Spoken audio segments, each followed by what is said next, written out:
Apa arti sebuah pengorbanan jika akhirnya ia berbuah pengkhianatan? Selamat datang di Suara Kehidupan, di mana setiap cerita bukan sekadar fiksi, melainkan cermin dari luka yang tak terucapkan dan kekuatan hati yang tak terduga. Malam ini, kita akan saksikan kisah seorang ayah yang mengira telah meraih segalanya, namun justru dihadapkan pada pilihan terberat. Namaku Mahfud, usia 64, dan sudah 4 tahun aku hidup dalam keheningan yang dingin.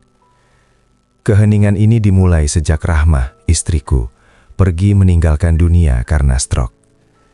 Kehidupan yang dulu ramai dengan tawa dan celotehan, kini hanya berisi suara radio pagi yang bernyanyi lirih dan sapaan tetangga yang sesekali menyentuh pagar depan rumah utama di Surabaya.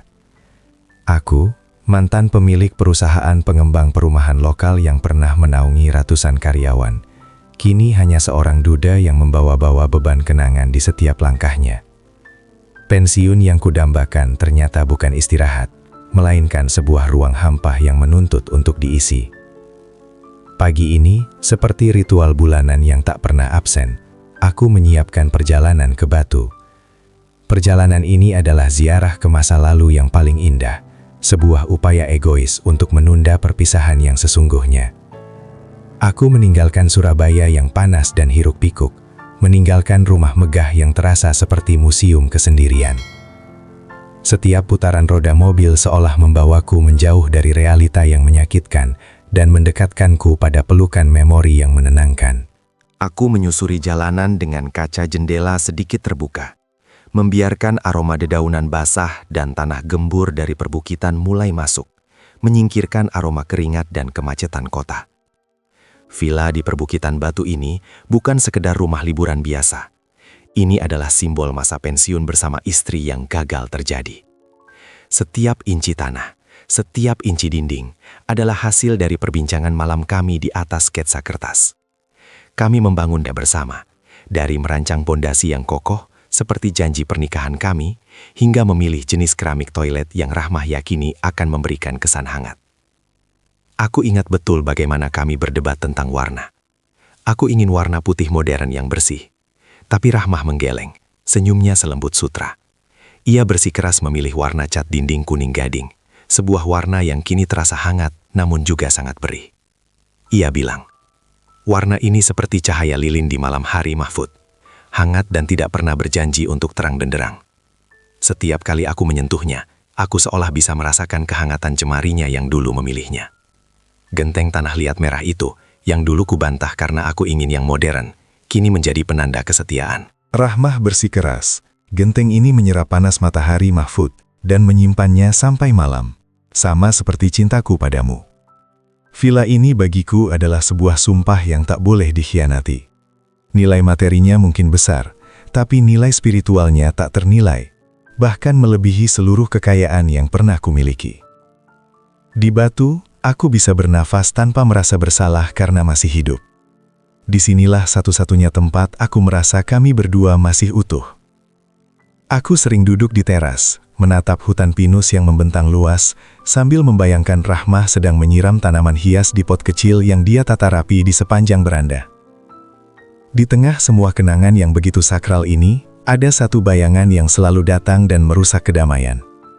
Bayangan Sari, anak tunggalku. Sari adalah satu-satunya peninggalan Rahmah, namun ia juga satu-satunya hal yang paling membuat hatiku gundah. Sejak ibunya meninggal, Sari menjadi semakin manja, pintar bicara, dan kian berjarak. Hubungan kami seperti dua garis sejajar yang tak pernah bertemu, dihubungkan hanya oleh materi yang ia dambakan. Ia memiliki kecantikan Rahmah, namun tidak mewarisi ketenangan ibunya. Ia selalu bergegas, selalu gelisah, dan selalu mengejar bayangan kesuksesan fana yang tak pernah ia raih. Dan suaminya, Raka, pria yang flamboyan namun tak berakar, semakin memperburuk keadaan. Aku tahu, sudah lama mereka tidak melihatku sebagai seorang ayah, melainkan sebagai sebuah aset, sebuah sumber daya yang tak terbatas.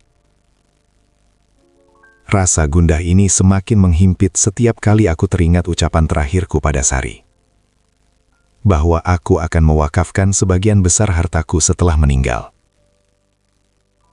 Reaksi dinginnya saat itu, mata yang mendadak beku, masih terukir jelas. Dan hari ini, saat aku mengemudikan mobil melintasi jalanan pinus yang sejuk, hati kecilku berkata bahwa Sari dan Raka tidak akan membiarkan villa ini menjadi tempat damai. Perpecahan kami kini hanya tinggal menunggu waktu. Setelah menempuh perjalanan jauh dengan hati penuh harapan palsu, mobilku berhenti tepat di depan gerbang kayu villa. Keheningan yang kudambakan tidak menyambutku. Di sana, di tangga depan yang kami ukir bersama, Sari sudah menunggu. Wajahnya datar, dingin, dan ia mengucapkan kalimat yang membuat hatiku menciut, seolah kenangan Rahmah di dalam sana telah direnggut paksa. Bahkan sebelum aku sempat memegang gagang pintu mobilku, Sari berkata tanpa ragu. Suaranya seperti bilah es yang mengiris udara pagi. "Ayah, ini bukan rumah ayah lagi. Ini milik mertuaku sekarang." Kalimat itu sungguh tidak hanya menutup pintu villa di hadapanku, tetapi juga menutup jendela hati yang selama ini kubuka lebar untuknya. Aku terdiam di balik kemudi, seolah tertahan oleh mantra yang dingin. Rasa terkejut itu begitu kuat, begitu mendadak, hingga ia menekan paru-paruku, membuatku sulit bernafas dalam udara batu yang biasanya segar dan menyejukkan. Aku memaksa diriku keluar dari mobil, melangkah perlahan ke depan teras. Setiap langkahku terasa berat, seperti sedang berjalan di atas pecahan kaca. Aku menatap mata Sari, mencari kilatan humor atau bahkan gertakan, tetapi yang kudapati hanyalah kekosongan yang dipenuhi ambisi. Di sampingnya, Raka muncul, menyambutku dengan senyum palsu yang terlalu lebar, sebuah topeng yang ia kenakan untuk menutupi niat yang sudah kotor. Mereka berdiri seperti dua tiang penjaga, menjaga harta yang seharusnya mereka hormati, bukan rampas. Aku mengabaikan mereka sejenak. Pandanganku menyapu beranda, menyentuh setiap elemen bangunan ini dengan kelembutan yang tak mampu kulakukan pada anakku sendiri. Villa ini bukan sekadar tumpukan bata dan semen. Ia adalah album foto yang terbuat dari kayu dan kaca. Ia adalah penjelmaan dari janji yang kami ukir bersama Rahmah. Setiap sudut memiliki bisikan, memiliki aroma, memiliki jejak yang tak mungkin bisa dihancurkan oleh 1000 kali pemalsuan pun. Lihatlah cat dinding berwarna kuning gading itu. Ia kini sedikit kusam dimakan waktu dan kelembapan, tetapi kehangatannya masih terasa. Rahmah pernah berkata, "Warna ini seperti cahaya lilin di malam hari, Mahfud. Hangat dan tidak pernah berjanji untuk terang benderang." Setiap kali aku menyentuhnya, aku seolah bisa merasakan kehangatan jemarinya yang dulu memilihnya. Merasakan getar tawa kami saat memilih warna sampel dari katalog yang tebal. Lalu di ruang tengah, yang kini tertutup rapat dan gelap, ada perapian batu besar. Perapian itu bukan hanya untuk menghangatkan tubuh dari dinginnya malam batu. Perapian itu adalah saksi bisu. Kami pernah duduk di sana selama berjam-jam, hanya ditemani suara kayu yang retak. Merajut impian masa tua kami. Impian untuk melihat matahari terbit di balik kabut pinus, menikmati secangkir teh panas, dan tak melakukan apa-apa selain saling mencintai hingga akhir waktu. Setiap retakan di batu perapian itu adalah garis takdir yang kami yakini akan kami lalui bersama.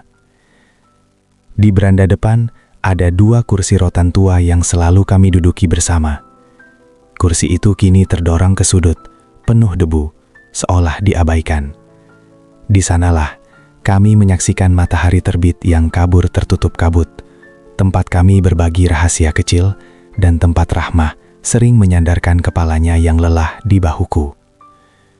Kursi itu kini kosong, namun lekukan pada sandarannya masih seolah menyimpan punggung Rahmah, dan udara di sekitarnya masih terasa beraroma jasmin yang dulu sering ia kenakan.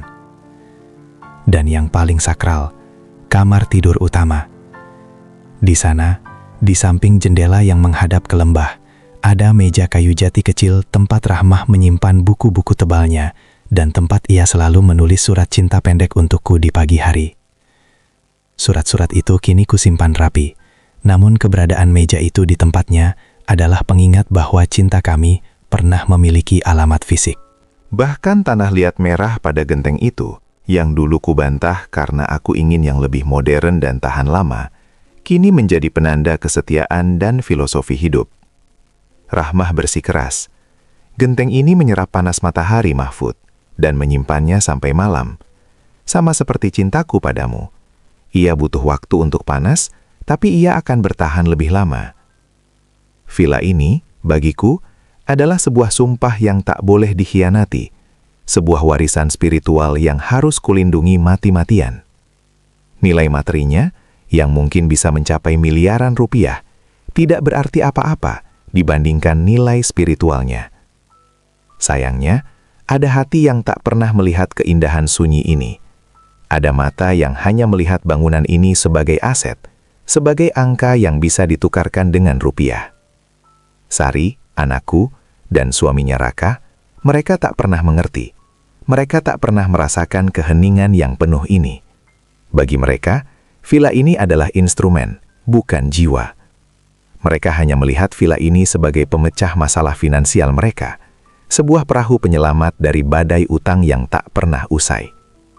Rasa sakitku tidak berasal dari kerugian harta.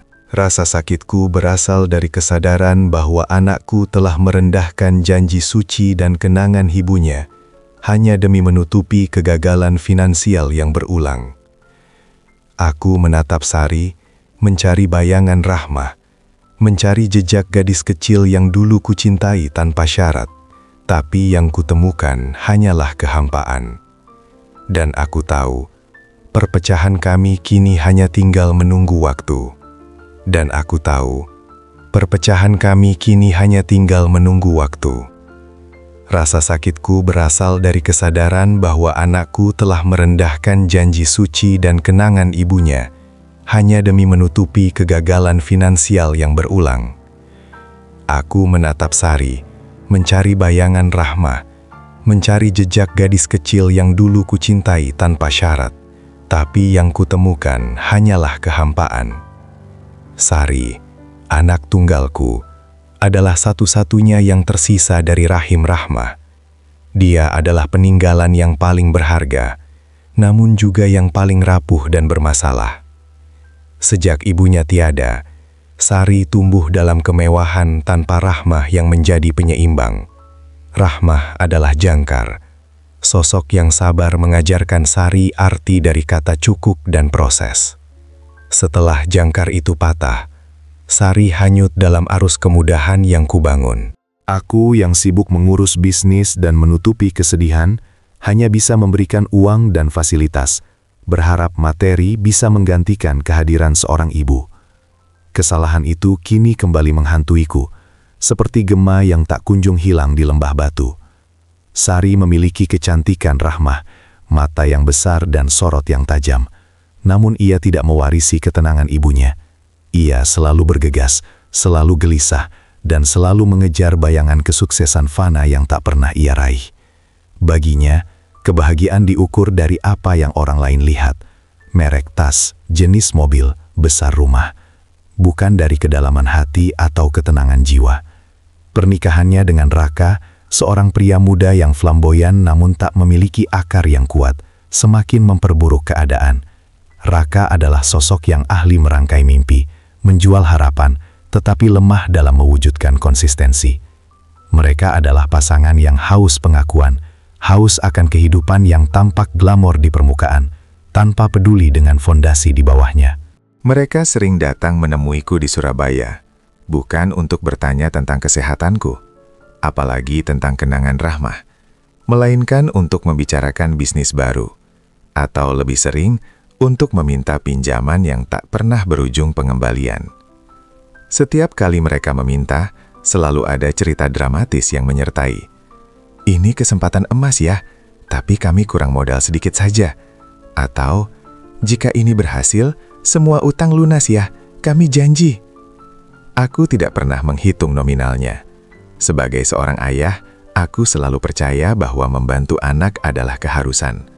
Aku ingin melihat Sari bahagia, bahkan jika kebahagiaannya harus kubayar dengan sebagian hartaku. Namun, bantuan yang kuberikan seolah menjadi racun bagi mereka berdua. Mereka menjadi terbiasa dengan kemudahan, terbiasa dengan kegagalan yang selalu ada jaring pengamannya yang bernama Mahfud. Aku ingat pernah melihat Sari tertawa lepas di sebuah pesta mewah, membanggakan mobil barunya yang kubelikan lunas. Tawa itu indah, tapi hampa. Itu adalah tawa yang lahir dari kepemilikan, bukan dari pencapaian.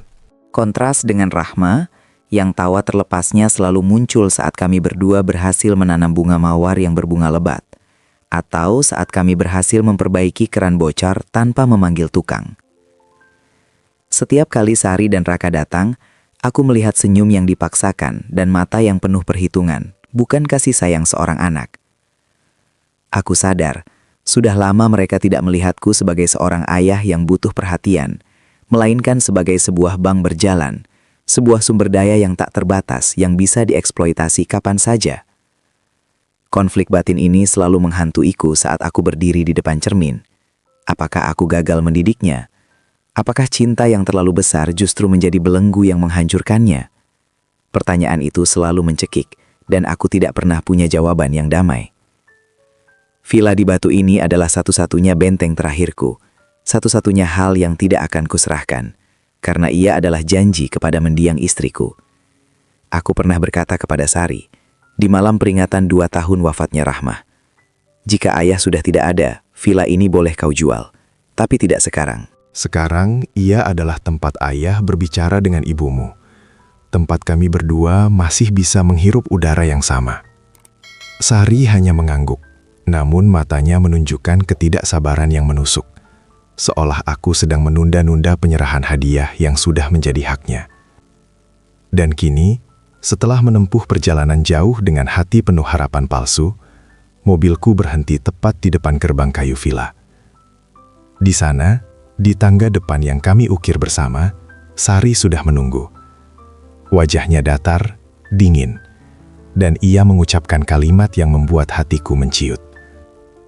Bahkan sebelum aku sempat memegang gagang pintu mobilku, Sari berkata tanpa ragu. Suaranya seperti bilah es yang mengiris udara pagi. "Ayah, ini bukan rumah ayah lagi. Ini milik mertuaku sekarang." Kalimat itu sungguh telah menusuk lapisan terdalam pertahananku. Aku menahan napas, mencoba memproses kata-kata yang diucapkan oleh darah dagingku sendiri. Mertua siapa? Tanyaku dalam hati, penuh kebekuan. Tentu saja, mertua Raka. Sebuah keluarga yang tidak memiliki ikatan emosional sedikit pun dengan tempat suci ini. Aku menarik gagang pintu mobil, melangkah keluar. Tubuhku terasa berat, seperti membawa beban masa lalu yang tiba-tiba berlipat ganda. Udara Batu yang biasanya sejuk dan lembut, kini terasa panas dan pengap, seolah mencerminkan amarah yang tertahan di dadaku. Di mataku, Sari bukan lagi anakku. Ia adalah sosok asing yang menjaga sebuah rumah yang harusnya menjadi perlindungan terakhirku. Kenapa? Bagaimana bisa? Ayah tidak pernah menjualnya, tidak pernah menjaminkannya. Protesku, suaraku tercekat, serak karena emosi yang mulai memberontak. Aku mendekati tangga. Setiap anak tangga yang kami ukir bersama, kini terasa seperti jurang yang memisahkan kami. Sari hanya menatapku dengan tatapan kosong, matanya seperti kaca yang tidak memantulkan apa-apa. "Kami terpaksa ya," jawabnya. Nadanya begitu datar, seolah ia sedang membicarakan cuaca. "Kami sudah buntu. Dan mertua Raka bersedia menalangi semua utang bisnis Raka, asalkan mereka mendapatkan jaminan yang kuat. Dan villa ini yang paling cepat dan paling tinggi nilainya." Tiba-tiba, Raka muncul dari balik pintu. Ia tersenyum masam, senyum yang menjanjikan kehancuran. Ia tidak menyalamiku, ia hanya berdiri tegak, memblokir pintu masuk ke surga kenanganku. "Selamat pagi Pak Mahfud," katanya, formal dan dingin. "Villa ini sudah dijaminkan Pak. Kami sudah berbulan-bulan mencoba mencari solusi lain, tapi tidak ada jalan. Bapak harus mengerti." "Mengerti? Bagaimana mungkin aku mengerti pengkhianatan yang dilakukan di balik punggungku? Mereka menggunakan kata terpaksa untuk menjustifikasi perampasan kenangan yang paling suci. Mereka berdiri di atas ambisi dan kegagalan mereka, sambil menginjak-injak janji yang kubuat kepada almarhumah istrinya sendiri. Aku menatap mata Sari lagi, matanya yang sama dengan ibunya, tapi kini dipenuhi oleh lumpur ambisi dan ketamakan. Aku sadar, ini bukan lagi tentang utang. Ini tentang keberanian mereka untuk merampas satu-satunya yang kusimpan untuk Rahmah. Mereka menguji batas terakhir kesabaranku. Jaminan? Tanyaku, mencoba mengendalikan setiap getar dalam suaraku. Villa ini, sertifikatnya, masih atas namaku. Tidak ada surat yang pernah kutandatangani. Bagaimana mungkin kalian menjaminkannya? Raka menghela napas panjang, seolah aku adalah anak kecil yang rewel. Itu masalah teknis, Pak. Kami mengurusnya melalui jalur cepat. Intinya, villa ini sekarang secara hukum harus berada di bawah pengawasan mertua saya sampai utang lunas. Dan Bapak tahu, utang kami tidak kecil. Aku menyimak detailnya. Jalur cepat, pengawasan, semua terdengar seperti bahasa legal yang dirangkai untuk menutupi kebusukan. Aku tahu persis, Raka dan Sari tidak memiliki akses atau otoritas hukum untuk menjaminkan aset tanpa tanda tanganku yang sah. Pikiran buruk yang selama ini kutahan, kini muncul dengan jelas. Pemalsuan dokumen. Rasa sakit yang menusuk di ulu hati bercampur dengan amarah yang mematikan. Aku melangkah maju, mencoba naik ke teras. Mencoba menyentuh gagang pintu kayu yang sudah usang itu. Gagang pintu yang kuganti bersama Rahmah di tahun kedua pernikahan kami. Tapi Sari bergerak refleks, ia menahan jalanku dengan tangannya. "Ayah, jangan masuk," katanya. Kali ini ada sedikit kepanikan dalam suaranya. Mereka sedang bersih-bersih di dalam. Mertua Raka akan datang akhir pekan ini. Menahan jalanku. Di rumahku sendiri. Di tempat yang kubangun dengan keringat dan janji suci. Momen itu terasa seperti sebuah perpisahan yang definitif. Mereka telah mendirikan tembok, bukan hanya di sekitar villa, tetapi di sekeliling hati mereka sendiri. Aku tidak bisa memaksa masuk. Aku tidak bisa menciptakan kekerasan di tempat yang Rahmah dambakan sebagai surga. Aku mundur selangkah. Aku menatap mereka berdua untuk terakhir kalinya. Raka tampak puas, seolah ia berhasil memenangkan sebuah transaksi besar. Sari tampak lega, karena konfrontasi sudah terjadi dan ia berhasil menutup pintu.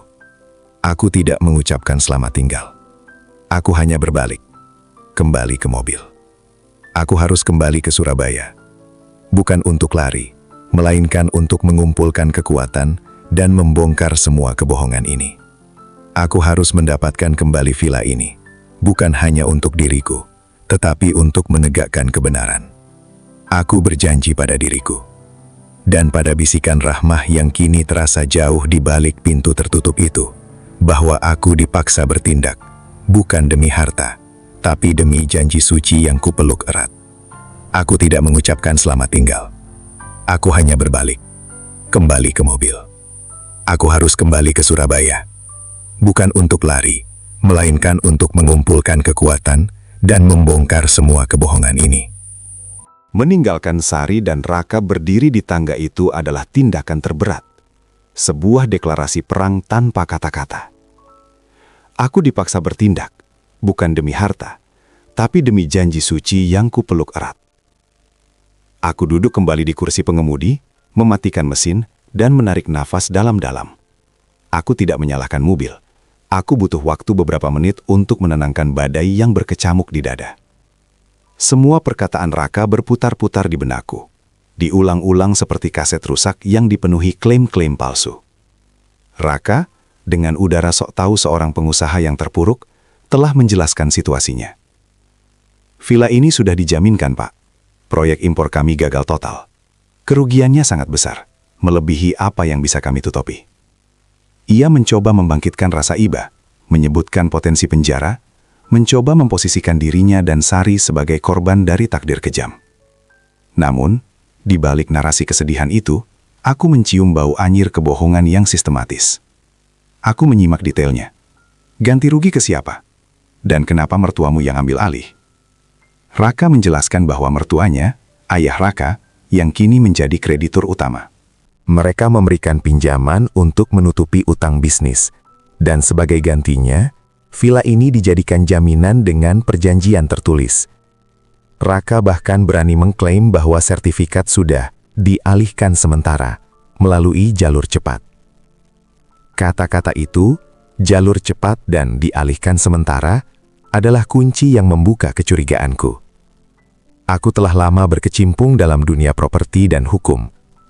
Aku tahu betapa ketatnya prosedur pengalihan sertifikat dan penjaminan aset.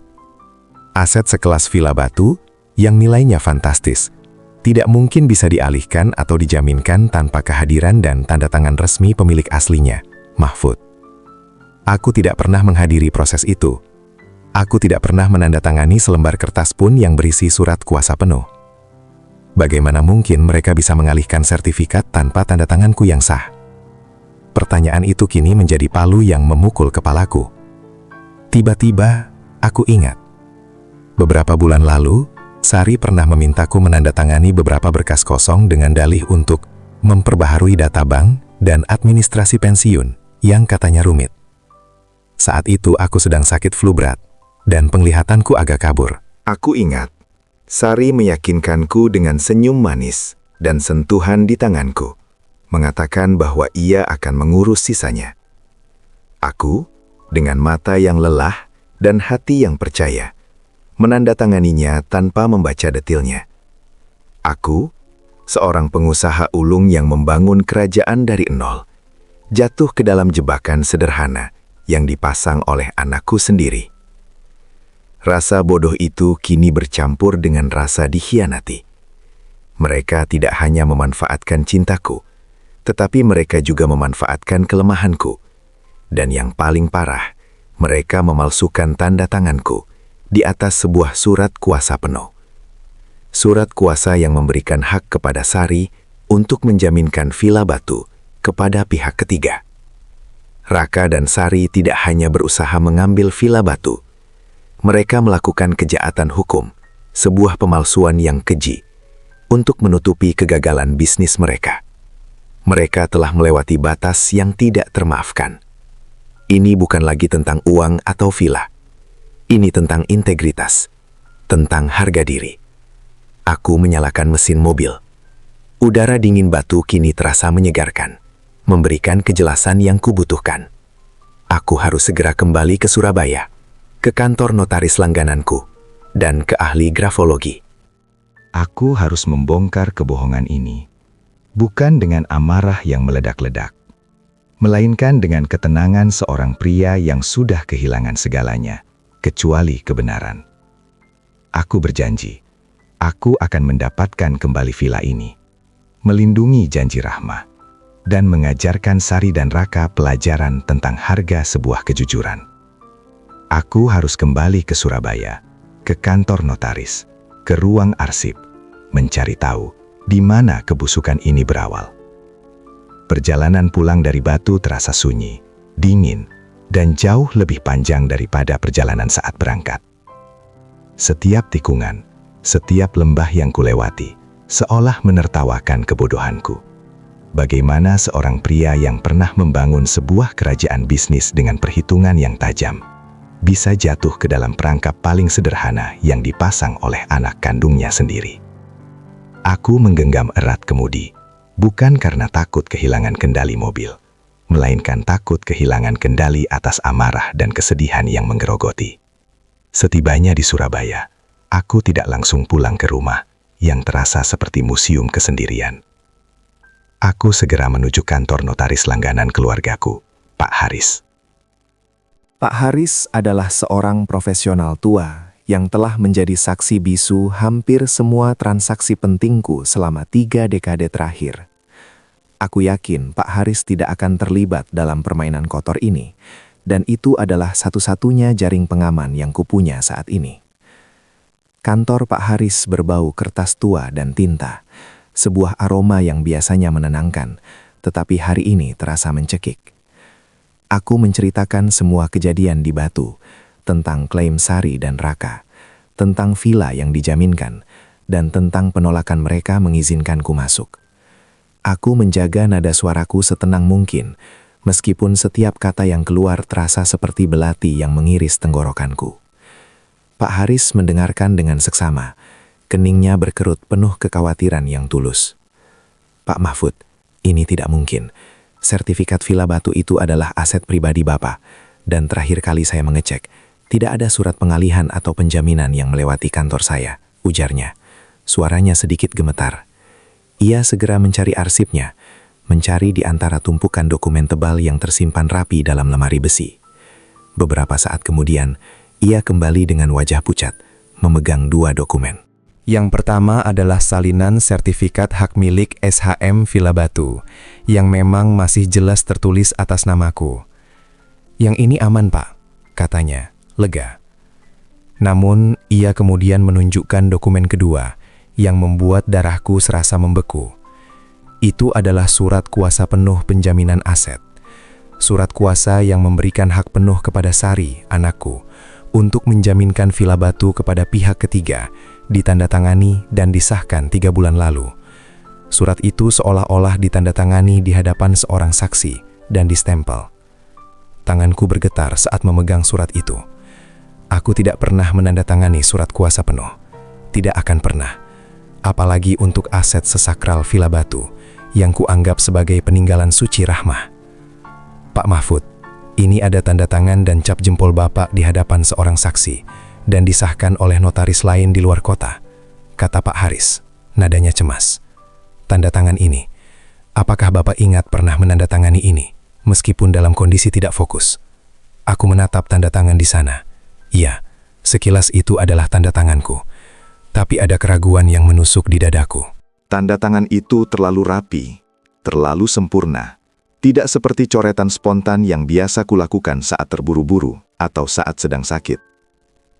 Aku ingat betul saat Sari memintaku menandatangani beberapa berkas kosong dengan dalih administrasi pensiun saat aku sedang sakit flu berat.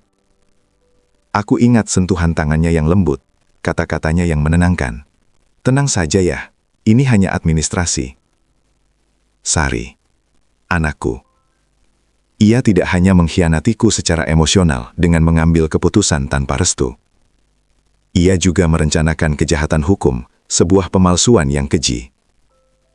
Rasa dikhianati itu kini berubah menjadi campuran antara rasa takut, jijik, dan kesedihan yang tak tertahankan. Aku berdiri di ruang kantor yang beraroma tinta tua ini, memegang bukti pengkhianatan anakku. Keheningan di ruangan itu terasa seperti jeritan. Aku harus menggali lebih dalam. Aku harus membuktikan, bukan hanya kepada Pak Haris, tapi kepada duniaku yang runtuh, bahwa cinta seorang ayah telah dimanfaatkan untuk menutupi kebusukan anak kandungnya sendiri.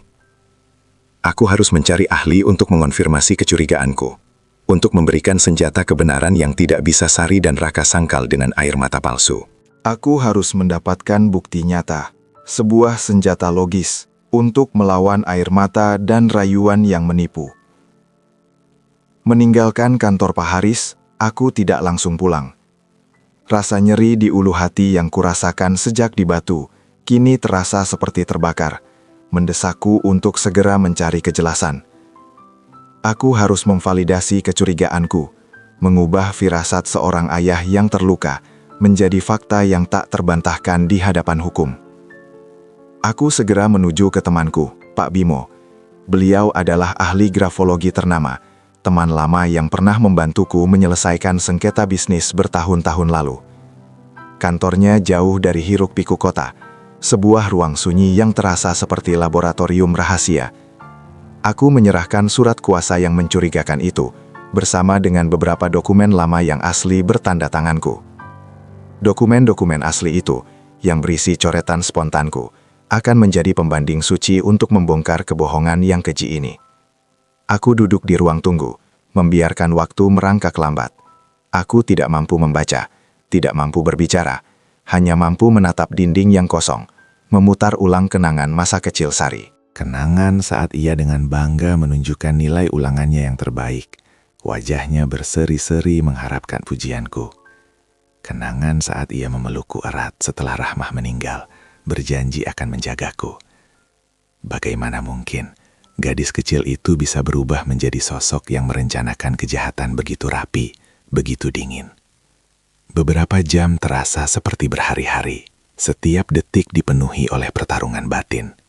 Aku bertanya pada diriku, jika ini benar-benar pemalsuan, apakah aku tega? Apakah aku tega melaporkan darah dagingku sendiri ke ranah hukum?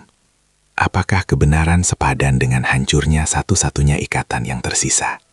Hati kecilku menjerit, memohon untuk menutup mata, untuk membiarkan saja. Tetapi suara Rahmah, bisikannya tentang harga diri dan integritas, selalu datang lebih kuat.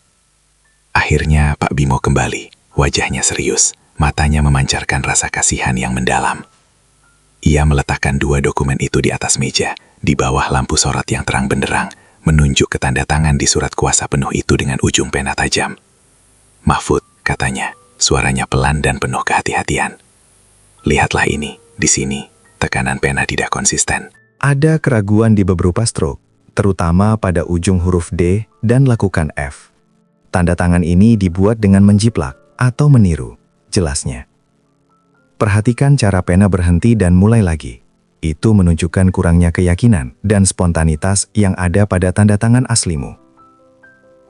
Pak Bimo menghela napas, menatapku dengan mata lelah. Aku benci mengatakannya Mahfud, tapi ini, berdasarkan analisis grafologis, adalah tanda tangan palsu yang dibuat oleh seseorang yang sangat mengenal kebiasaan tanganmu.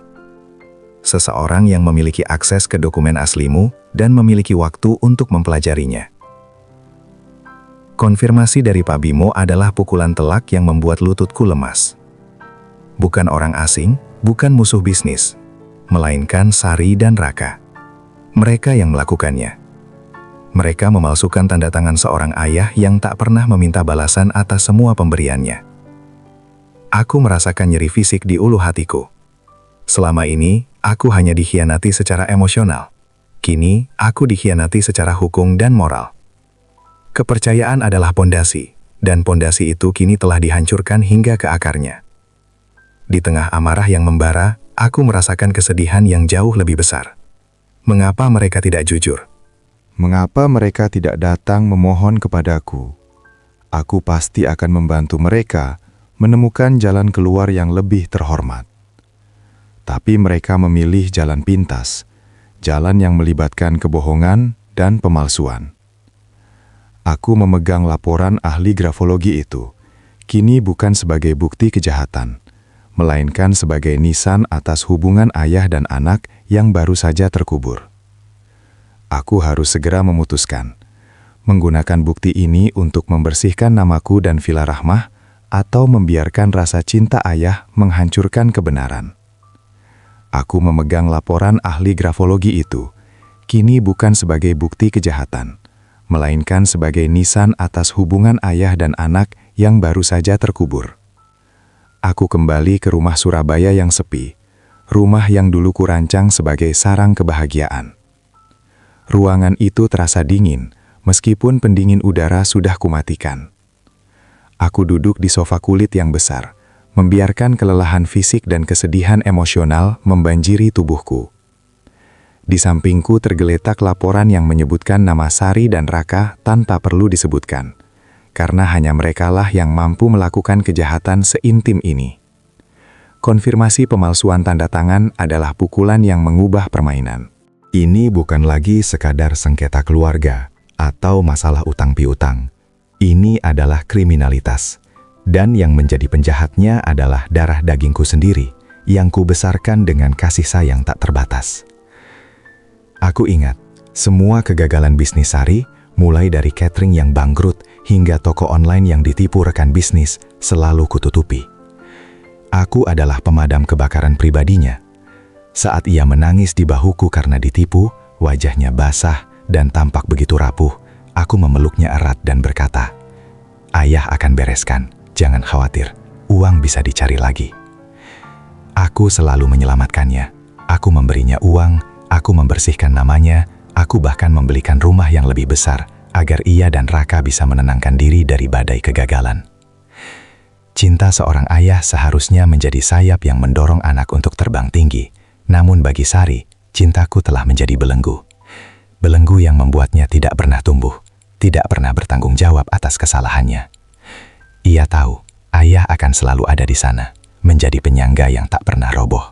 Dan ketika penyangga itu mulai goyah, karena aku sudah pensiun dan berencana mewakafkan sebagian harta untuk amal, mereka memutuskan untuk menyingkirkan penyangga itu dengan cara yang paling kotor dan keji. Kini, aku berdiri di persimpangan jalan yang gelap, tanpa petunjuk arah. Satu sisi adalah hati. Jangan laporkan Sari. Biarkan saja. Jangan hancurkan masa depannya. Dia tetap anakmu, satu-satunya yang kau miliki di dunia ini. Uang dan villa bisa dicari atau dilupakan, tetapi aib penjara akan menghancurkan nama baik Rahma. Naluri seorang ayah menuntutku untuk melindungi anakku, meskipun anak itu adalah pelaku kejahatan. Sisi lain adalah logika dan janji suci. Jika kau diam, kau mengkhianati Rahma. Kau mengkhianati nilai-nilai yang kau junjung selama hidup. Kau membiarkan kejahatan menang. Villa batu itu adalah sumpah suci Rahma, dan kau harus melindunginya dari tangan-tangan tamak. Jika kau tidak bertindak, mereka akan melakukannya lagi. Dan kau akan mengajarkan mereka bahwa manipulasi adalah jalan tercepat menuju kesuksesan. Aku memejamkan mata, membiarkan pertarungan itu berlangsung di kepala. Pilihan ini lebih berat daripada memilih antara hidup atau mati. Jika aku memilih hati, aku akan kehilangan villa batu, kenangan Rahma, dan harga diriku. Jika aku memilih logika, aku akan kehilangan Sari, anak tunggalku, untuk selamanya di balik tembok perpisahan yang ia bangun sendiri. Aku bangkit, berjalan ke rak buku di sudut, dan mengambil sebuah bingkai foto. Itu adalah foto Rahma. Ia tersenyum, dengan mata yang menenangkan dan teduh. Aku menatapnya lama, seolah memohon petunjuk. Apa yang akan kau lakukan, Rahma? Aku bertanya dalam hati. Aku teringat kata-kata Rahma yang selalu ia ucapkan saat kami mendidik Sari. Mahfud, jangan takut kehilangan uang, tapi takutlah kehilangan integritas, karena integritas adalah benteng terakhir seorang manusia. Kini, aku mengerti. Integritas adalah hal yang harus ku lebih pentingkan di atas ikatan darah yang rapuh. Villa batu harus diselamatkan, bukan untuk ditinggali, tetapi untuk dihormati. Aku harus mengambil kembali kendali, tidak dengan amarah seorang ayah yang dikhianati, tetapi dengan ketenangan seorang pria yang ingin menegakkan kebenaran. Aku harus mengakhiri siklus ketergantungan dan kebohongan ini. Keputusan itu terasa dingin, namun membebaskan. Aku tidak akan melaporkan Sari ke polisi. Aku akan memberinya satu kesempatan terakhir, sebuah konfrontasi yang jujur di hadapan hukum, di mana mereka tidak bisa lagi bersembunyi di balik tangisan. Aku harus mencari kekuatan. Aku harus kembali ke sumber ketenangan untuk memantapkan keputusan yang akan mengubah takdir kami semua. Malam itu, aku tidak bisa tidur di rumah Surabaya. Rasa dingin dari pengkhianatan Sari dan Raka menembus selimut terhangat sekalipun. Aku tahu, sebelum menghadapi konfrontasi terakhir yang formal, aku harus kembali ke batu. Aku harus masuk, harus merasakan kembali roh rumah itu, dan menemukan jawaban di sana, langsung dari bisikan Rahma. Di tengah malam buta, saat kota Surabaya masih terlelap dalam kegelapan yang pekat, aku mengemudikan mobilku kembali ke perbukitan batu. Perjalanan kali ini terasa berbeda. Tidak ada lagi harapan palsu yang kubawa, hanya sebuah ketenangan dingin yang dipicu oleh kepastian. Aku tidak menghubungi Sari atau Raka. Aku datang seperti seorang pencuri kenangan di rumahku sendiri. Setibanya di sana, suasana sepi menyambut. Hanya suara serangga malam dan desau angin yang menyentuh hutan pinus. Aku memarkir mobil agak jauh dari gerbang utama, lalu berjalan pelan menuju teras belakang. Aku meraih pot bunga kering di sudut, tempat Rahmah dulu bersikeras menyimpan kunci cadangan. Ia selalu berkata, "Kunci cadangan bukan untuk tamu, Mahfud, tapi untuk kita sendiri, saat kita lupa diri." Sebuah ironi yang pahit. Pintu belakang kubuka perlahan, menimbulkan bunyi decitan pelan yang menusuk kesunyian malam. Aku masuk. Udara di dalam terasa pengap. Bau apek dan debu menyambutku. Sari dan Raka tidak merawatnya. Bahkan vas bunga kristal yang Rahmah sayangi, kini penuh debu. Mereka memperlakukannya bukan sebagai rumah, melainkan sebagai gudang jaminan yang ditinggalkan. Cahaya bulan yang masuk melalui jendela kusam menampakkan bayangan-bayangan panjang yang menari di lantai kayu. Aku berjalan pelan, langkahku pelan, seolah aku takut membangunkan Rahmah. Aku menyusuri ruang tengah, menyentuh dinding kuning gading yang terasa dingin di telapak tanganku. Di perapian, tidak ada sisa abu hangat, hanya dingin yang menusuk.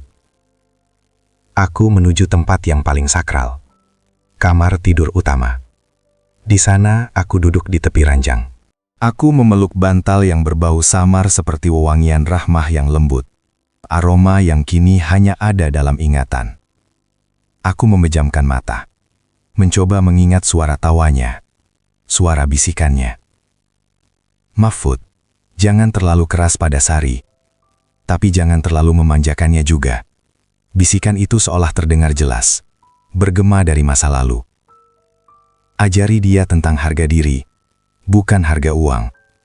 Uang datang dan pergi, tapi hati yang jujur akan abadi. Aku terisak tanpa air mata, isakan yang hanya dirasakan di dalam dada. Aku gagal, Rahmah. Aku memanjakannya, dan kini ia mencoba menghancurkan janji kita.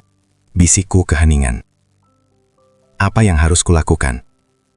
Apakah aku harus melepaskan rumah ini agar aku tidak kehilangan anakku selamanya? Aku bangkit, berjalan ke teras gading. Teras ini adalah tempat kami selalu menyelesaikan masalah. Tempat kami menemukan solusi di bawah langit yang luas. Aku duduk di salah satu kursi rotan tua yang kini penuh debu. Aku menatap langit yang penuh bintang, seolah sedang berbicara langsung dengan Rahmah, memohon petunjuk yang jelas. Aku menyadari satu hal yang mendalam. Villa ini adalah satu-satunya janji yang belum kupenuhi kepada Rahmah. Janji untuk menjadikannya tempat damai, tempat kami melihat hari tua, bukan tempat perdebatan dan kebohongan. Jika aku membiarkan Sari dan Raka menang dengan kejahatan mereka, aku tidak hanya mengkhianati Rahmah, tapi juga menghancurkan warisan moral yang tersisa. Aku akan menjadi tua dengan hati yang dipenuhi penyesalan karena memilih kenyamanan emosional di atas kebenaran. Di bawah hamparan bintang, aku mendapatkan kejelasan. Melindungi Sari dari konsekuensi hukum pemalsuan tanda tangan adalah wujud cinta seorang ayah. Tetapi membiarkannya mendapatkan hasil dari kebohongan itu adalah wujud kegagalan sebagai seorang pendidik. Aku harus mengambil kembali villa ini, bukan karena aku ingin tinggal di sini, tetapi karena rumah ini harus disucikan dari kebohongan. Keputusan itu perlahan mulai mengkristal di benakku. Ia terasa dingin, menusuk. Namun pada saat yang sama, ia membebaskan jiwaku dari keraguan. Aku akan mengambil kembali villa batu, dan jika harga yang harus kubayar adalah kehilangan Sari, maka biarlah takdir itu terjadi. Setidaknya aku akan menjalani sisa hidupku dengan hati yang bersih di hadapan Rahmah. Aku harus bersiap untuk konfrontasi. Aku harus kembali ke Surabaya dengan tekad bulat untuk segera mengatur pertemuan formal di hadapan notaris. Meninggalkan villa batu sebelum fajar menyingsing, aku merasa seperti baru saja menyelesaikan sebuah ritual suci. Keheningan batu tidak lagi menyesakan, melainkan telah menjadi benteng bagi keputusanku. Aku kembali mengemudi ke Surabaya, kali ini bukan dengan hati yang penuh luka, melainkan dengan ketenangan yang menakutkan. Ketenangan yang dimiliki oleh seseorang yang telah menerima takdir terberatnya. Aku telah membuat keputusan yang paling dingin, namun paling membebaskan dalam hidupku. Aku tidak akan melaporkan Sari dan Raka ke polisi atas pemalsuan tanda tangan. Tidak sekarang. Naluri ayahku masih berbisik, memohonku untuk tidak menghancurkan mereka sepenuhnya, untuk tidak menimpakan aib penjara ke atas nama baik keluarga kami, aib yang pasti akan menyakiti Rahmah di keabadiannya. Namun di sisi lain, aku tidak bisa membiarkan mereka menang. Aku tidak bisa membiarkan kebohongan, ketamakan, dan pengkhianatan menjadi fondasi di atas mana mereka membangun masa depan. Villa Batu adalah sumpah suci Rahmah, dan ia harus diselamatkan. Maka aku memilih jalan tengah yang paling menyakitkan, konfrontasi hukum perdata. Aku akan menggunakan bukti laporan ahli grafologi itu bukan untuk menjebloskan mereka ke penjara, melainkan untuk membuktikan bahwa surat kuasa penuh itu tidak sah secara hukum, karena tanda tangan itu palsu. Aku akan mengambil kembali asetku, membersihkan namanya, dan menjadikan hal ini sebagai pelajaran yang tidak bisa mereka lupakan. Aku harus memberikan mereka satu kesempatan terakhir, sebuah pertemuan yang jujur di hadapan hukum, di mana mereka tidak bisa lagi bersembunyi di balik tangisan atau rayuan. Aku ingin tatap muka. Aku ingin melihat apakah masih ada setitik nurani yang tersisa di mata mereka ketika kebenaran yang keji itu disodorkan di hadapan mereka. Aku ingin memberikan mereka ruang untuk menarik semua kebohongan ini, memohon maaf, dan mengembalikan villa ini dengan damai. Meskipun aku tahu itu adalah harapan yang sangat tipis. Aku tiba di Surabaya menjelang siang. Aku langsung menghubungi Pak Haris. Aku memintanya untuk mengatur pertemuan formal secepatnya, dan aku secara spesifik meminta agar Sari dan Raka datang. Pak Haris, yang mendengar nada suaraku yang datar dan final, segera mengurusnya. Ia tahu, ini bukan lagi tentang negosiasi bisnis, melainkan tentang pengadilan keluarga. Selama menunggu janji pertemuan, aku menghabiskan waktu dengan merenungkan. Aku mematikan hati seorang ayah yang lemah, yang terlalu mudah memberi dan memaafkan. Aku mempersiapkan diriku untuk menghadapi badai emosi yang Sari pasti akan ciptakan. Aku tahu, ia akan menggunakan air mata, ia akan menggunakan ancaman, ia akan menggunakan segala cara untuk memanipulasi hatiku agar aku goyah. Tetapi kali ini, aku tidak akan goyah. Villa itu adalah kenangan terakhir Rahma, dan ia harus diselamatkan. Aku sudah mematikan hati seorang ayah yang lemah, dan kini aku berdiri tegak sebagai penegak kebenaran yang akan melindungi warisan suci ini dari tangan yang tamak. Harga dari perlindungan ini adalah perpisahan dengan anakku, dan aku telah siap untuk membayarnya. Ketenangan yang kudapat di Batu kini bertransformasi menjadi tekad yang membaja, siap menghadapi pertempuran terakhir untuk menegakkan martabat. Waktu untuk drama telah berakhir. Waktu untuk kebenaran telah tiba. Pagi di kantor Pak Haris terasa berat, diselimuti keheningan yang lebih mencekam daripada badai manapun. Aku datang lebih awal, duduk tegak di salah satu kursi kulit di ruang pertemuan, membiarkan tubuhku membeku dalam ketenangan yang menakutkan. Di dalam tasku tersimpan laporan dari ahli grafologi, senjata kebenasan yang dingin, dan di dalam dadaku tersimpan luka yang bahkan belum berani kubuka. Meja kayu besar yang mengkilap itu menjadi medan perang kami. Di satu sisi aku, seorang ayah yang berjuang untuk janji suci dan integritas. Di sisi lain, Sari dan Raka, yang tiba tepat waktu dengan aura santai yang terlalu dipaksakan. Sari mengenakan gaun mahal, Raka dengan jas yang rapi. Mereka terlihat seperti pasangan muda yang sukses, bukan pasangan yang baru saja melakukan kejahatan keji terhadap orang tua mereka sendiri. Mereka mencoba bersikap santai. Raka bahkan menyapaku dengan senyum so akrab. "Pagi ya, Bapak terlihat sehat." Aku membalas sapaan itu hanya dengan anggukan dingin, menolak untuk larut dalam sandiwara mereka yang menjijikan. Aku tidak lagi melihat anakku. Aku melihat dua sosok asing yang datang untuk menipu. Pak Haris duduk di tengah, wajahnya terlihat tidak nyaman, menyadari bahwa ia menjadi saksi perpecahan keluarga yang paling menyedihkan. "Baiklah, kita mulai," kata Pak Haris, membuka berkas. Tujuan pertemuan ini, sesuai permintaan Pak Mahfud, adalah untuk mengklarifikasi legalitas surat kuasa penuh penjaminan aset Villa Batu. Raka segera menyela. Suaranya terdengar meyakinkan dan penuh percaya diri. "Pak Notaris, surat itu sah. Sudah kami gunakan untuk jaminan kepada mertua saya.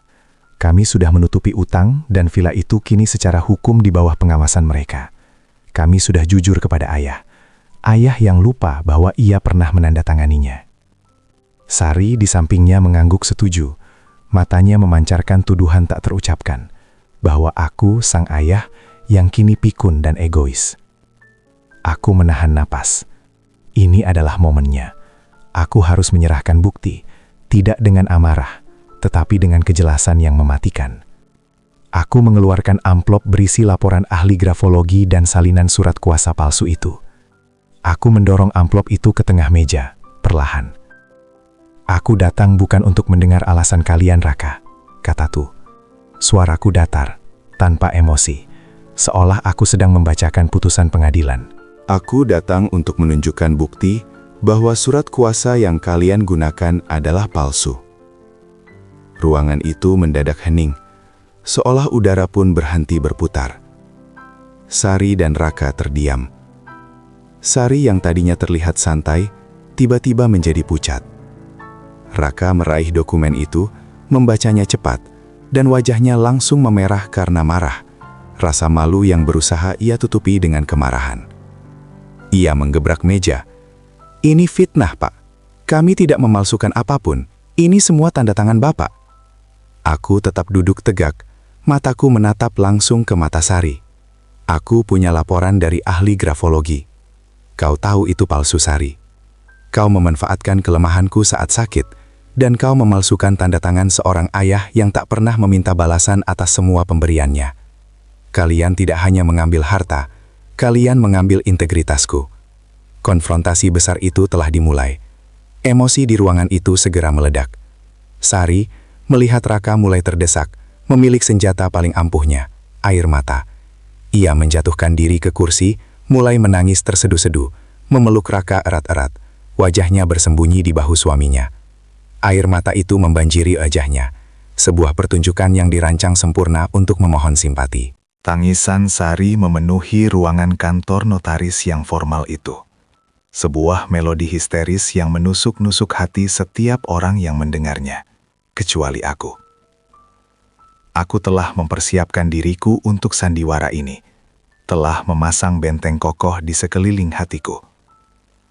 Aku tahu, air mata itu adalah topengnya, bukan cermin dari penyesalan yang tulus.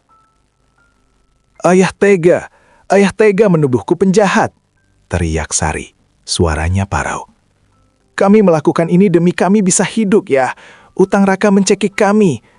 Ayah hanya mencintai rumah itu, bukan aku. Ayah lebih memilih seonggok batu daripada anakmu sendiri. Kata-katanya tajam, menuduh, mencoba membalikkan fakta. Ia berusaha membuatku terlihat sebagai monster egois yang lebih mementingkan properti mati daripada darah dagingnya yang hidup. Ia menggunakan semua kartu emosional yang ia miliki. Rasa bersalah ayah, kenangan masa kecil, dan ancaman kehancuran finansial. Raka ikut memperkeruh suasana, menatapku dengan mata penuh kebencian. Bapak tidak adil, kami akan hancur. Bapak punya banyak properti lain. Kenapa harus villa ini yang Bapak perjuangkan mati-matian? Bapak sudah tua, Bapak tidak butuh uang sebanyak itu. Aku memejamkan mata sejenak, menahan badai emosi yang Sari coba bangkitkan. Aku membuka mata, menatap Sari lurus-lurus. Villa itu bukan seonggok batu, Sari. Villa itu adalah janji suci yang kubuat kepada ibumu. Ia adalah tempat ayah berbicara dengan ibumu.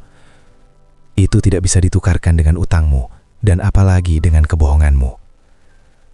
Melihat dramanya tidak berhasil meluluhkan hatiku, Sari mengubah taktiknya menjadi ancaman terakhir yang ia miliki, ancaman perpisahan. Ia melepaskan pelukan Raka, menatapku dengan mata sembab yang kini dipenuhi kobaran kebencian.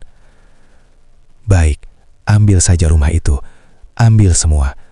Tapi jika ayah teruskan proses hukum ini, jika ayah menuntut kami secara hukum dan menuduh kami di hadapan umum.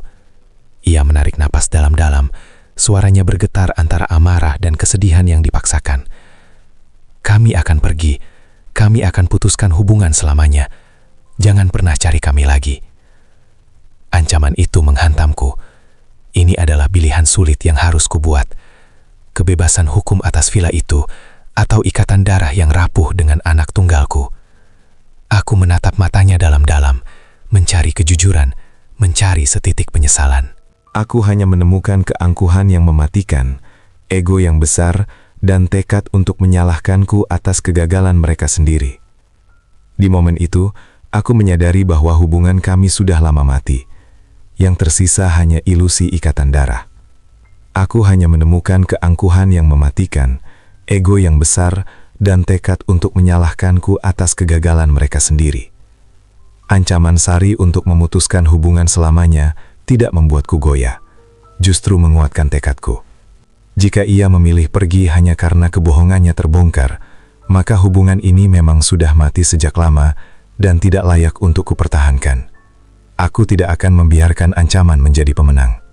Aku menatap Sari, suaraku rendah dan penuh kepedihan, namun tegas. Sari, ayah tidak menuduhmu di depan umum. Ayah hanya ingin menegakkan kebenaran di dalam ruangan ini. Kamu tidak akan dipenjara.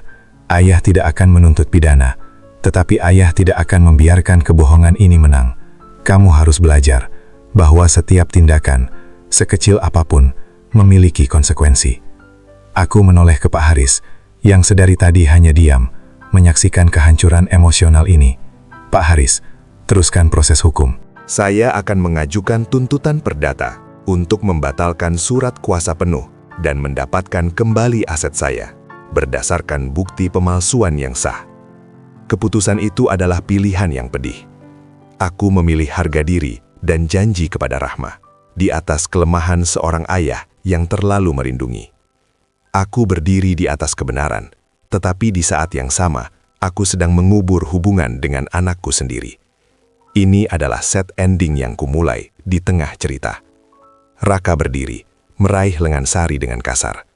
Wajah Sari kini bukan lagi wajah yang penuh kesedihan, melainkan wajah yang penuh kebencian dan kekalahan. Ia menatapku seolah aku adalah musuh terbesarnya. Baik ayah, kau sudah memilih, bisiknya, suaranya dingin, seolah ia adalah orang asing. Kau memilih rumah itu di atas putrimu, kau akan hidup sendiri, selamat tinggal. Mereka pergi. Sari berjalan cepat, tanpa menoleh, tanpa keraguan. Raka membanting pintu ruangan itu keras-keras. Gema suara itu memecahkan keheningan dan menampar wajahku. Aku hanya duduk diam, membiarkan keheningan mengambil alih. Aku telah memenangkan pertarungan hukum. Villa Rahmah akan kembali. Tetapi aku telah kalah dalam pertarungan hidup yang sesungguhnya. Aku menenggelamkan wajah di telapak tangan. Aku tidak menangis. Aku hanya merasa hampa. Ada lubang besar di dadaku, seolah ada bagian jiwaku yang ikut terbawa pergi oleh bunyi pintu yang tertutup itu. Aku telah mengakhiri siklus kebohongan, tetapi aku memulai babak baru dari kesendirian abadi. Beberapa minggu setelah konfrontasi yang menghancurkan itu, proses hukum berjalan dengan cepat dan tanpa perlawanan berarti dari pihak Sari dan Raka. Mereka tidak menghadiri sidang, mereka tidak mengajukan banding. Mungkin mereka sadar, bukti pemalsuan tanda tangan terlalu kuat untuk dibantah, dan mereka tidak ingin resiko tuntutan pidana yang bisa saja kulayangkan. Pengadilan akhirnya memutuskan, surat kuasa penuh yang dipalsukan itu dinyatakan tidak sah dan jaminan atas Villa Batu dibatalkan. Villa itu resmi dikembalikan kepadaku. Aku memenangkan hak atas kenanganku, memenangkan janji suci kepada Rahmah. Pak Haris menyerahkan kembali sertifikat Villa Batu itu kepadaku. Selamat Pak Mahfud, Bapak telah berjuang untuk kebenaran dan menang, katanya dengan nada lega, tetapi juga sedih. Aku hanya memegang sertifikat itu, yang kini terasa berat dan dingin. Kemenangan ini tidak memberikan kebahagiaan. Aku telah berhasil melindungi Villa, tetapi aku telah kehilangan seluruh hubunganku dengan Sari. Sertifikat ini kini terasa seperti batu nisan di tanganku. Sebuah monumen untuk hubungan ayah anak yang telah kukorbankan. Aku tidak ingin pergi begitu saja. Aku menghubungi Raka dan Sari untuk terakhir kalinya melalui pesan singkat. Aku ingin memberikan penutup yang bersih. Aku menulis, Villa itu kini milikku seutuhnya. Kalian tidak berhak atasnya. Aku akan membiarkan utang kalian diurus oleh keluarga Raka, dan aku tidak akan menuntut kalian secara pidana. Tapi, aku tidak akan memberikan kalian sepeser pun lagi. Kalian harus belajar berdiri sendiri. Carilah kehidupan baru. Selamat jalan. Aku menunggu. Tidak ada balasan. Hanya keheningan digital yang dingin. Perpisahan itu definitif. Bukan perpisahan karena kematian, melainkan perpisahan karena jiwa yang sudah lama mati, karena moral yang sudah lama hilang. Aku meletakkan ponselku, menatap keluar jendela.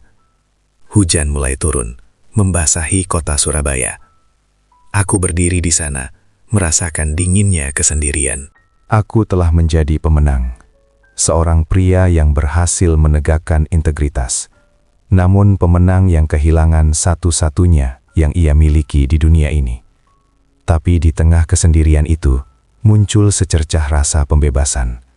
Aku tidak perlu lagi khawatir tentang permintaan uang yang datang setiap bulan. Tidak perlu lagi khawatir tentang kebohongan yang dirangkai rapi. Aku kini bebas. Bebas, tetapi sendiri. Setelah kemenanganku di pengadilan, aku kembali ke Villa Batu. Kali ini, aku masuk tanpa dicegah, tanpa perlawanan. Aku mengemudi pelan, menikmati udara sejuk yang tidak lagi terasa pengap oleh kebohongan dan ketamakan. Villa itu kosong, sunyi, namun bersih dari niat buruk. Aku berjalan melewati kamar tidur utama. Kamar yang seharusnya menjadi saksi masa tua kami, kini hanya menjadi ruang kenangan yang melankolis. Aku duduk di tepi ranjang dan memeluk bantal Rahma. Aku telah melindungi rumah ini, tapi kini aku harus hidup sendiri di dalamnya, tanpa anak, tanpa istri. Inilah set ending yang harus kuterima. Aku tidak mati secara fisik, tetapi aku mati secara emosional. Aku harus menerima kenyataan bahwa anak tunggalku memilih harta fana di atas ikatan abadi. Aku harus menjalani sisa usia ini dengan kesadaran bahwa aku tidak memiliki lagi keluarga. Hanya kenangan dan tanggung jawab yang besar atas sebuah rumah suci.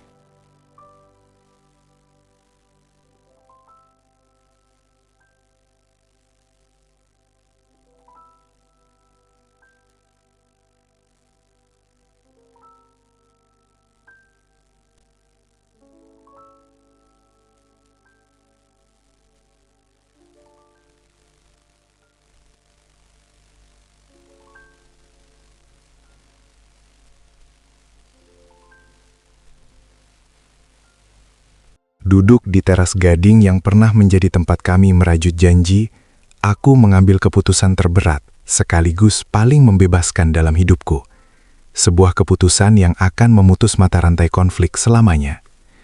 Villa ini adalah sumber konflik, sumber kebohongan, dan sumber pengkhianatan. Selama ia masih berstatus milik pribadi, ia akan terus menjadi target dari ketamakan, dari potensi pengkhianatan di masa depan. Aku tidak ingin Sari atau Raka atau siapapun kembali mengusik kedamaian di sini. Aku tidak ingin sisa hidupku dihabiskan untuk menjaga aset fisik ini. Aku mengambil pena dan selembar kertas. Dengan tangan yang stabil dan hati yang tenang, aku menuliskan sebuah surat yang sangat penting. Surat yang berbunyi, Villa Batu ini dengan segala isinya, aku wakafkan untuk kepentingan agama dan sosial masyarakat. Aku meminta villa ini dijadikan pusat kegiatan sosial dan nama Rahmah disematkan di dalamnya. Aku memutuskan untuk mengubah Villa Batu menjadi Rumah Cahaya Rahmah, sebuah pusat kegiatan sosial, tempat mengaji untuk anak-anak sekitar, tempat pelatihan keterampilan untuk ibu-ibu yang kurang mampu, dan tempat berkumpulnya para yatim piatu.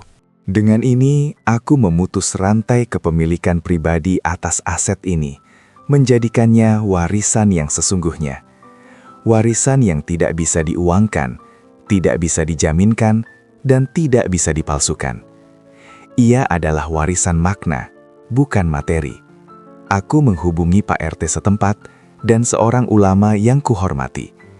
Mereka menyambut ide ini dengan haru dan tak percaya. Bagiku, ini adalah penutup yang sempurna. Harta yang nyaris merenggut nyawaku dan anakku, kini bertransformasi menjadi sumber berkah bagi banyak orang. Aku tidak mendapatkan anakku kembali, tetapi aku mendapatkan kembali damai di hatiku. Dan aku telah memenuhi janji suci kepada Rahmah untuk menggunakan rumah ini sebagai sumber kehangatan dan kebaikan abadi. Aku tidak mendapatkan anakku kembali, tetapi aku mendapatkan kembali damai di hatiku. Dan aku telah memenuhi janji suci kepada Rahmah untuk menggunakan rumah ini sebagai sumber kehangatan dan kebaikan abadi. Beberapa bulan berlalu sejak wakaf diresmikan. Suasana di Villa Batu berubah total. Tawa anak-anak mengaji memenuhi ruang tengah yang dulu sunyi. Aroma dupa, buku-buku baru, dan masakan sederhana menggantikan bau apek dan debu. Aku tinggal di kamar kecil sederhana di samping villa, menjadi pengurus yayasan yang baru kubentuk, dan mengawasi setiap kegiatan di Rumah Cahaya Rahmah. Aku merasa hidup kembali. Suatu sore, Pak RT datang ke tempatku dengan wajah tampak sungkan. Ia duduk di kursi rotan di teras dan menyerahkan sebuah amplop kecil. "Pak Mahfud, saya mendapat kabar dari Surabaya," kata Pak RT, suaranya pelan. "Sari dan suaminya, Raka, sudah pindah ke Jakarta. Katanya mereka dapat pekerjaan baru di sana. Mungkin mereka memutuskan untuk memulai hidup baru jauh dari Surabaya dan semua kenangan buruk yang mereka buat. Pindah ke Jakarta." Kata-kata itu terdengar dingin dan jauh. Tidak ada telepon, tidak ada surat permohonan maaf, hanya kabar dari orang lain. Mereka benar-benar menepati ancaman mereka untuk memutuskan hubungan selamanya. Aku tidak merasa sedih atau lega, hanya netral, seperti mendengar kabar tentang orang asing yang kebetulan pernah kukenal di masa lalu. Aku sudah menerima perpisahan itu sebagai takdir pahit yang harus kutanggung. Aku telah memilih kebenaran, dan perpisahan ini adalah konsekuensinya. Pak RT menyerahkan amplop kecil itu. "Ini Pak, diberikan oleh Raka." Katanya, surat terakhir untuk Bapak. Aku membukanya setelah Pak RT pergi. Isinya bukan permohonan maaf. Hanya tulisan tangan Sari yang singkat, dingin, dan lugas. "Ayah, aku sudah pergi. Jaga dirimu. Aku harap ayah bahagia dengan rumah itu. Selamat tinggal." Tidak ada kata cinta, tidak ada penyesalan yang mendalam. Hanya dingin, sebuah surat perpisahan yang menegaskan bahwa hati anakku telah tertutup rapat oleh ambisi dan keangkuhan. Aku merobek surat itu perlahan. Perpisahan ini tidak menyakitkan, karena hati yang sudah lama mati tidak bisa dilukai lagi. Aku menatap keluar jendela Rumah Cahaya Rahmah. Pemandangan hutan pinus di Batu yang selalu kurindukan, kini menjadi pemandangan sehari-hari yang menenangkan. Aku telah melakukan perpisahan dengan harta. Dan sebagai gantinya, aku mendapatkan kedamaian jiwa yang tak ternilai harganya. Setiap hari adalah pengingat baru akan tujuan hidupku. Aku mengajari anak-anak mengaji, mendengarkan cerita mereka, dan melihat tawa mereka yang tulus. Mereka adalah anak-anak yang tahu cara berterima kasih atas setiap helaan napas, setiap suap nasi. Di mata mereka, aku melihat pantulan kasih sayang yang murni, yang tidak pernah kulihat lagi di mata Sari. Kehadiran mereka mengisi kekosongan yang ditinggalkan oleh anak kandungku. Seringkali saat malam tiba, aku duduk di teras gading yang dulu kubangun bersama Rahmah. Langit cerah penuh bintang, angin pelan menyentuh wajah dengan lembut. Udara dingin Batu kini memelukku, bukan mencekikku. Aku menatap ke langit yang luas dan berkata, pelan, "Rahmah, akhirnya aku bisa melindungi apa yang kau tinggalkan. Aku bisa memastikan rumah kita berguna untuk orang-orang yang benar-benar membutuhkan. Tempat ini bersih, Rahmah. Tempat ini suci kembali." Angin malam bertiup lebih kencang, seolah membawa jawaban dari sana. Suara dedaunan bergesek terdengar seperti bisikan halus yang menenangkan. Aku kini hidup dengan kebenaran yang kubela. Aku tidak lagi takut. Aku tidur tanpa rasa takut akan dikhianati lagi. Tidur dengan hati yang damai di rumah yang kini benar-benar menjadi milikku seutuhnya. Di malam-malam sepi di Batu, refleksi datang menyergap. Bukan sebagai penyesalan, melainkan sebagai pelajaran yang mendalam. Aku merenungkan kembali seluruh perjalanan ini. Dari awal aku menyerahkan segala yang kumiliki untuk Sari, hingga saat aku harus menariknya kembali dengan ketegasan yang menyakitkan. Pelajaran pertama yang kudapat adalah, cinta tanpa batas bisa menjadi racun yang mematikan. Aku mencintai Sari tanpa batas, tapi aku gagal mengajarkan batas dan tanggung jawab. Aku memberinya jaring pengaman, dan ia menggunakannya untuk menipu. Aku harus tega, harus kejam secara emosional, agar aku tidak mengkhianati nilai-nilai hidupku dan janji suci kepada mendiang istriku. Pelajaran kedua, ketegasan adalah bentuk kasih sayang yang paling sulit. Aku harus memilih kebenaran, bahkan jika itu berarti kehilangan anak. Jika aku tidak bertindak, mereka akan melakukannya lagi, dan aku akan mengajarkan mereka bahwa manipulasi adalah jalan tercepat menuju kesuksesan. Aku memilih kehormatan, dan meskipun harganya mahal, ia membebaskanku. Pelajaran ketiga, warisan sejati adalah makna, bukan materi. Villa ini baru benar-benar bernilai suci setelah ia diwakafkan, setelah ia menjadi tempat berbagi, bukan tempat untuk bertarung memperebutkan kepemilikan. Dengan melepaskan harta, aku justru mendapatkan kekayaan yang abadi. Kekayaan yang dibawa oleh tawa anak-anak dan doa orang-orang yang tulus. Aku tersenyum di bawah bintang. Rumah ini bukan lagi sekadar bangunan. Ia adalah bukti bahwa kadang kita harus tegas untuk melindungi apa yang berharga. Dan yang paling penting, ini adalah bukti bahwa hidup masih bisa indah meskipun kita harus berjalan sendiri, karena kita berjalan dalam kebebasan nurani. Aku tersenyum di bawah bintang. Rumah ini bukan lagi sekadar bangunan. Ia adalah bukti bahwa kadang kita harus tegas untuk melindungi apa yang berharga. Dan yang paling penting, ini adalah bukti bahwa hidup masih bisa indah meskipun kita harus berjalan sendiri, karena kita berjalan dalam kebebasan nurani. Aku tersenyum di bawah bintang. Rumah ini bukan lagi sekadar bangunan. Ia adalah bukti bahwa hidup masih bisa indah meskipun kita. Kini, hari-hari di rumah Cahaya Rahmah penuh berkah. Pagi hari diisi suara anak-anak mengaji. Siang diisi tawa riang. Malam hari diisi dengan ketenangan yang tak ternilai harganya. Aku telah menua, tetapi jiwaku terasa lebih muda dan lebih damai daripada saat aku masih menjadi pengusaha sukses. Setiap malam, sebelum tidur, aku berjalan ke beranda gading. Aku menatap dua kursi rotan tua itu. Kursi itu masih kosong, tapi kini ia terasa damai. Aku tidak lagi melihat kursi itu sebagai simbol kesendirian, melainkan sebagai tempat istirahat yang telah menyelesaikan tugasnya.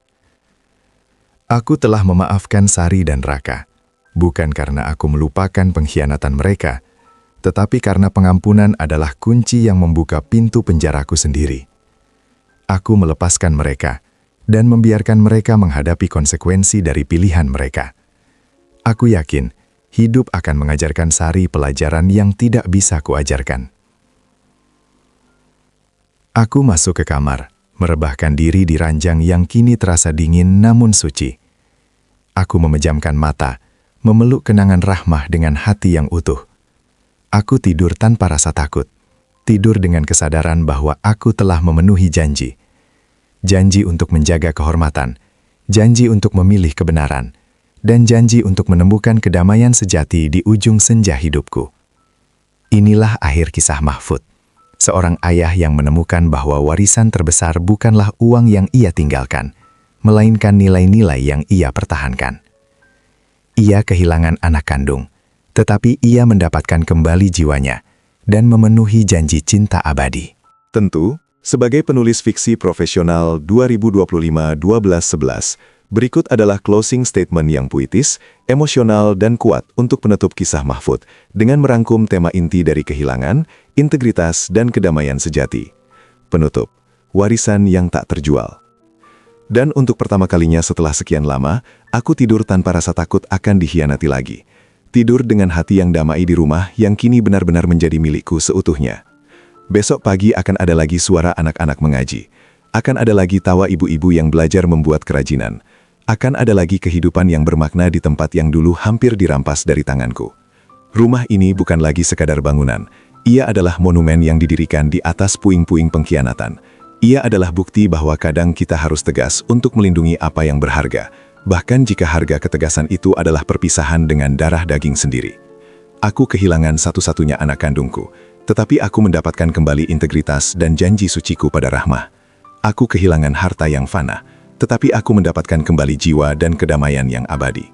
Malam itu, Di bawah bintang-bintang batu yang tak terhitung jumlahnya, aku menyadari warisan terbesar seorang ayah bukanlah kekayaan yang ia tinggalkan, melainkan kebenaran yang ia perjuangkan dan nilai-nilai yang ia pertahankan hingga senja hidupnya.